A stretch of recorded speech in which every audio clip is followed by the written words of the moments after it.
Hello. Well, one of the things I'm a big fan of is Indigenous art, as you've probably noticed in my channel.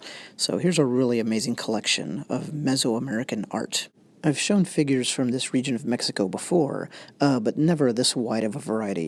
Usually I've focused on the weapons stuff. So like I've said before, I think indigenous cultures from around the world invented abstract art long, long before it became a, quote-unquote thing in European civilization. So these are all from the various states on the west coast of Mexico, about kind of halfway down its length. And some of these look a little bit more conventional than others. Like this one here looks great, but nothing groundbreaking. Meanwhile, the figure on the left, look at its back. It's like this really odd humpback type person. And that doesn't appear to serve any functional purpose as it does sometimes with traditional art, because, it'll be like a pot or something like that.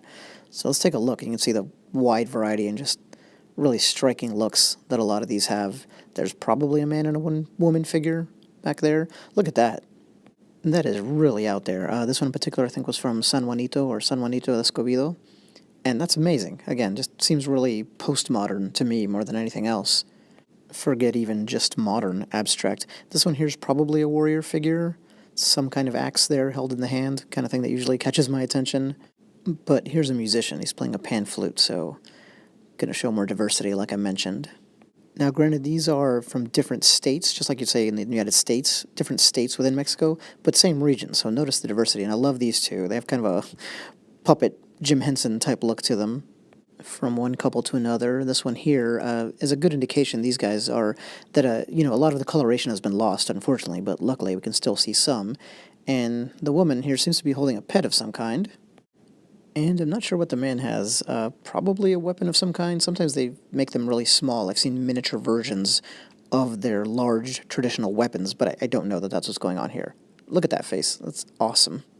Cultural appropriation is, of course, a hot-button issue nowadays, but, I could kind of see why somebody today of any background would want to look back at different indigenous art forms like this to draw inspiration from. So back to an overall tour, and, I guess you either have it or you don't, as far as kind of the wow factor and looking at these. I think they're amazing. Woman in the back there has some decorations in an unusual place. She's got a kind of cylinder head like the guy we saw before. And here's another really out there form. I mean, he looks like something out of a Miyazaki movie, like Spirited Away or something like that. Time for terrible pronunciations. So I talked about the states that these come from in Mexico. So it'd basically be Jalisco, Colima, and Nayarit, something like that. And once you know even a little bit about this, you've just seen even like this video. From now on, you can always pick these out, and it's really neat, especially different individual forms. Like some of the warrior stuff I'm pretty good at picking out. And if you've watched my other videos, you can too, like the barrel armor from this part of the world and this time, which, by the way, was like, just roughly 200 BC to AD. Things that even an expert in arms and armor might not really know. It's not exactly as well remembered as plate or mail. Anyway, save the best for last. If you're not blown away by these three, then why are you watching this video? It's just incredible. They look like something out of a Guillermo del Toro movie. Speaking of Mexico, and I just can't get enough of this kind of thing. They look alien, dreamlike, mythological, just all in one. So anyway, I hope you enjoyed looking at these as much as I did. Thanks.